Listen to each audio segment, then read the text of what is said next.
ગરમીની સિઝન શરૂ થઈ ગઈ છે ને હું આવ્યો છું અત્યારે જોડિયામાં. છેલ્લા 21 વર્ષથી આઈસ્ક્રીમનું વેચાણ કરે છે અને કોઠીમાં આઈસ્ક્રીમ બનાવે છે.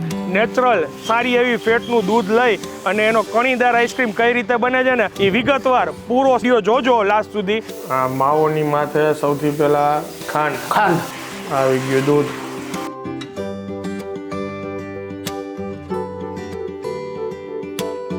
આ આખી પ્રોસેસ જો તમે, આ જૂનો સંચો છે ગોરધનભાઈ. આ આપણી પાસે આવા કેટલા સંચા છે? આવા મારા ઘર અત્યાર સુધીમાં 9 સંચા છે, એમાંથી 2 કન્ટિન્યુ ચાલુ છે. હવે ફરતી કોઈ મીઠું અને બરફ બે ભરવાથી એનું ઉત્કલન બિંદુ નીચું જાય એટલે આપોઆપ અડધી કલાક પછી આઈસ્ક્રીમ બની જાય. બરાબર.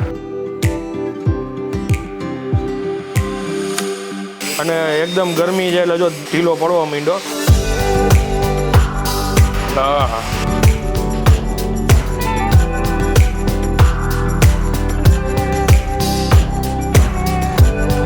તો ફરી એકવાર તમારા માટે એક નવો વિડીયો લઈને આવી ગયો છું ને હાલ અત્યારે ગરમીની સિઝન શરૂ થઈ ગઈ છે ને હું આવ્યો છું અત્યારે જોડિયામાં. જોડિયાની આજુબાજુના વિસ્તારમાં અને રાજકોટ સિટીમાં કોઠીનો આઈસ્ક્રીમ જો તમારે ખાવું હોય તો એક જ વ્યક્તિ, ગોરધનભાઈનો આઈસ્ક્રીમ.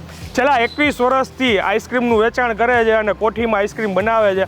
નેચરલ સારી એવી ફેટનું દૂધ લઈ અને એનો કણીદાર આઈસ્ક્રીમ કઈ રીતે બને છે ને એ વિગતવાર પૂરો સ્કીપ કર્યા વિના વિડીયો જોજો લાસ્ટ સુધી. આપણે છેલ્લા 4 વર્ષથી એમનો આ વિડીયો બનાવી છે. જે લોકો નવા વ્યુઅર્સ છે જેને નથી ખ્યાલ, ડિટેલમાં તમને આજે હું જણાવીશ કે કોઠીનો આઈસ્ક્રીમ કઈ રીતે બને છે. હવે જાજી વાર નહીં કરીએ, આપણે વિડીયો શરૂ કરીએ અને પછી આ આઈસ્ક્રીમ ક્યાં મળશે ને એ લાસ્ટમાં તમને જણાવશું. ચાલો.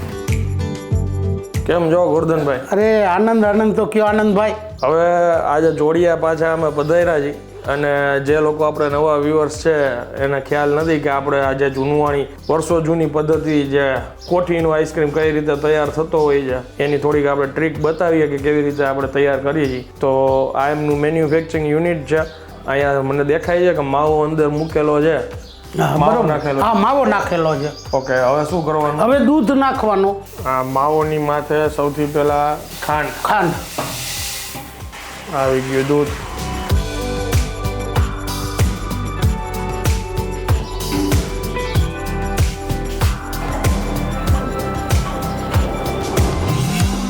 ત્યાં મશીન ચાલુ છે ને એટલે મેં કીધું અવાજ ઓછો આવશે.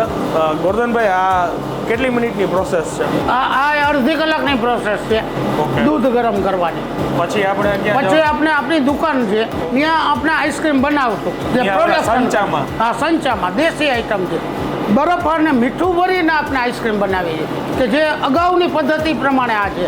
ઓકે, એટલે મતલબ કે આ દૂધ ઉકળી જાય પછી થોડુંક ઠંડુ થઈ જવા દેવું પડે. હા, દૂધ ઠંડુ પછી પ્રોસેસ તમને આગળ બતાવીએ.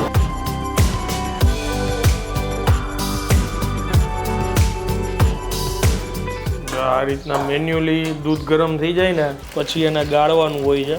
ગાળીને એને ઠંડુ કરવાનું હોય. પછી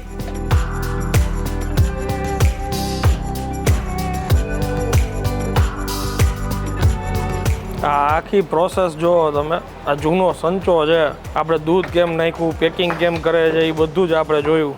ગોરધનભાઈ, આ આપણી પાસે આવા કેટલા સંચા છે? આવા મારા ઘર અત્યાર સુધીમાં 9 સંચા છે, એમાંથી 2 કન્ટિન્યુ ચાલુ છે. એમ વધારે પડતો આઈસ્ક્રીમ બનાવવાનો ટાઈમિંગ શું હોય તમારો? સવારે 9:30 વાગે ચાલુ થઈ જાય, બપોરના 12 વાગ્યા સુધી. પછી 3 વાગ્યાથી 2:45 ચાલુ થાય, સાંજના 7 વાગ્યા સુધી. ઓકે.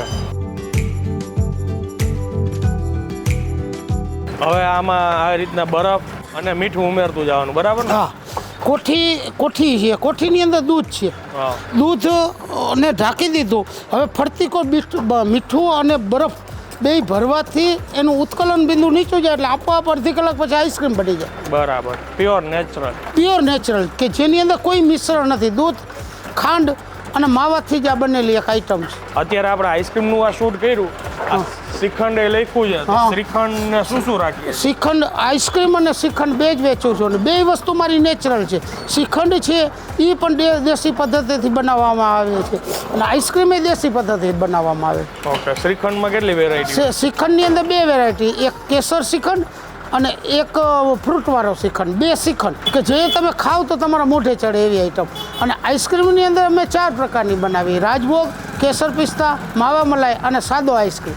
ઓકે, આ કયો બને છે આજે? આ કાજુ કિસમિસ વાળો આઈસ્ક્રીમ. હા, હવે આઈસ્ક્રીમ આનંદભાઈ બની ગઈ છે. ઓકે, હવે આ સંચાને બંધ કરવાનો છે.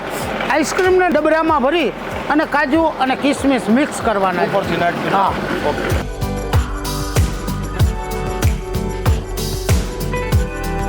ઓહો ભાઈ, જામી ગયો ફૂલ.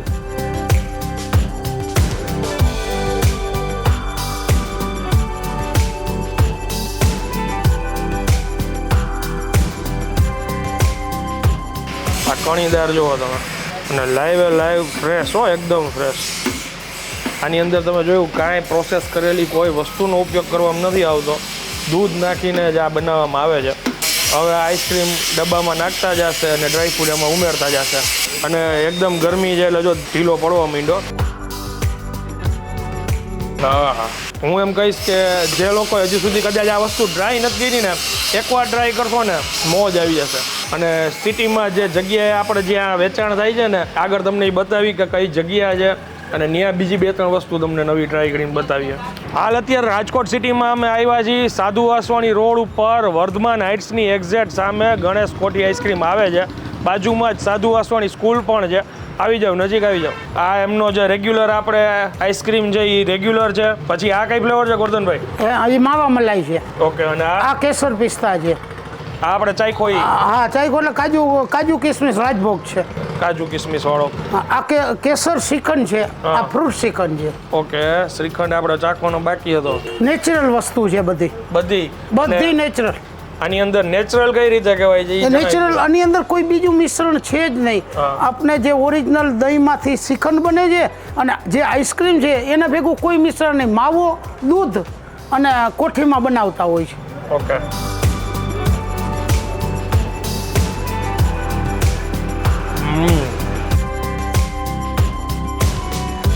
સૌથી વધારે કયો વેચાય? વધારે કેસર પિસ્તા, માવા મલાઈ વધારે વેચાય. રાજભોગનું પ્રમાણ એનાથી ઓછું છે, પણ વેચાય બધી. આ કારણ શું, અમારી જોડિયાની સ્પેશિયલ આઈટમ છે કાજુ કિસમિસ. હા, કાજુ કિસમિસ રાજભોગ. અને એમાં અત્યારે અહીંયા લાઈવ ખાધી એની મજા જ અલગ છે. તમારે કોઈને હવે કોઠી આઈસ્ક્રીમ શ્રીખંડ લેવો હોય તો આ જગ્યાએ બેઝીઝક આવી જજો. છેલ્લા 21 વર્ષથી ધૂમ મચાવે છે ગોરધનભાઈ. જોડિયામાં તો એમનું લોકેશન, સાહેબ આપણું જોડિયાનું કયું? જોડિયાનું લોકેશન છે Chardham Chowk, Laxmipara, Badanpar road, Ganesh ice cream. Okay, હવે એડ્રેસ નંબર સ્ક્રીન ઉપર લખાઈને આવે છે. તમારે કાંઈ બી કામ હોય, એડ્રેસ ના મળતું હોય તો ગોરધનભાઈને કોલ કરી શકો છો. વિડીયો પસંદ આવ્યો હોય તો આ માહિતી બીજા લોકો સુધી શેર કરી દો. મળીએ જલ્દીથી નેક્સ્ટ વિડીયોમાં. ત્યાં સુધી જય હિન્દ, જય ભારત.